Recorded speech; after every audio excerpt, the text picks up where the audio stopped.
今シーズン終了後にFAとなる大谷選手。どのチームが名乗りを上げ、獲得するのか今から話題になっています。また、契約年俸はどうなるのか、二刀流としての契約条件はどうなるのか、インターネット番組で議論されていました。But let's begin with Shohei Ohtani, who figures to be part of the Japanese roster once the WBC gets underway. But we discussed Shohei Ohtani because this offseason, it was a wow, back up the Brinks trucks for a variety of players. So much money being doled out this offseason, led by Aaron Judge, Trey Turner, Correa, Bogart, some big names and big dollars.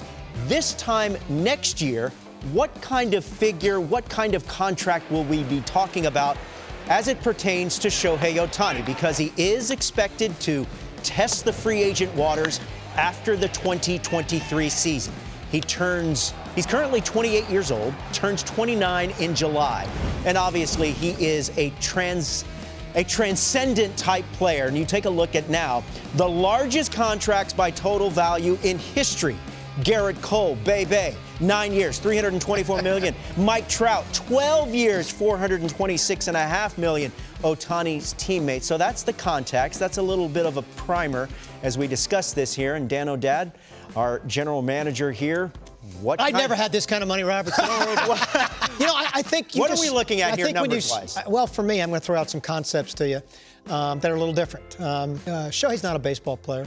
He really is. He's the most unique phenomenon to ever wear a uniform in the history of our sport. I mean, think about what he does.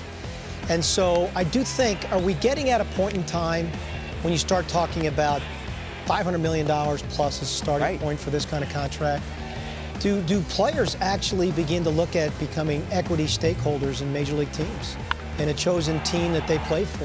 It happens all the time in private industry, where key employees have equity stakes in their company and they help that company's valuation grow. Certainly valuations within our game from a team standpoint have grown phenomenally. And that means we have a really, really healthy game. And so does this player become the first one, if the commissioner and it's approved, that he actually becomes an equity holder, in the team that chooses to sign him? Ooh. Because who can... the Dodgers may have the payroll flexibility, but the problem is when you commit $50 to $60 million to a player, it's a team aggregate sport.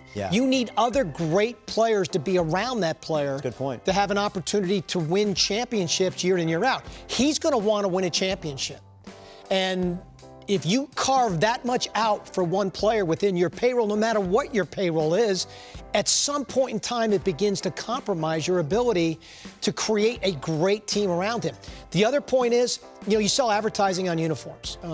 That's coming. Okay. Does he, though, have the ability, the one player in the game, to sell his own uniform, separate from everybody else, because he's so unique? Are you his agent, Dan? No, but I'd like to be. In fact, I probably wouldn't be doing that if this was That's right. And, does he have his own merchandising brand that MLB allows? I just feel like when we start talking about this unique of a player, we're going to have to start exploring ideas that the game really hasn't explored up to now. Sean, I'm going to ask you to speculate here, but I'm looking at back in 2017 when he came to the States. These were the teams that he met with: Angels, Cubs, Dodgers, Giants, Mariners, Padres, and Rangers. Noticeably absent, New York Yankees, New York Mets. Do you think that has changed for him now that he's had a few years in the States and he looks at the landscape of Major League Baseball? Do you think teams like the Yankees and the Mets could be in play? Oh, I definitely think so. Are you kidding me? Especially with Stevie Cohen being there in New York. Yeah. He's the one guy that pops into my head that says he could give Shohei Ohtani, who is a guy we've never seen before, that $50 million a year price tag. This guy is two of the best players in the league by himself, as a hitter and as a pitcher. But I think the Yankees and the Mets factor in huge now. And as a player, as a guy like Shohei Ohtani, who comes over, look at these numbers, absolutely incredible. Should probably win the MVP every year, although Judge had the year he had.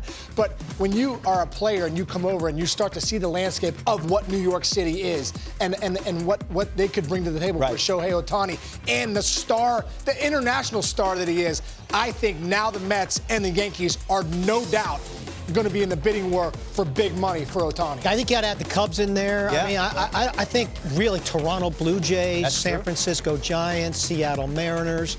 I think Padres, depending upon Machado and Soto situations, of course. I just can't even imagine they could add him on top of those two guys. But, you know, again, maybe. So that's why I'm saying, are we getting to a point where we're looking at such a unique player?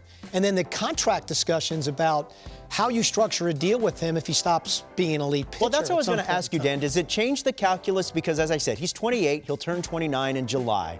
How much longer can he keep this up, this being a two-way phenom?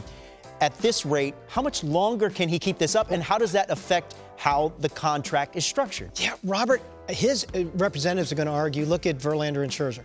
Now, they're not hitting too, right? But we've never seen this kind of athlete before. So, I mean, really, what are the limitations, Case, on his capabilities of having long-term sustained health? Does he move from a starter like John Schmaltz did to become a dominant closer? Yeah. At some point in time in his career, if he can't sustain health necessarily as a starter? I mean, it's just...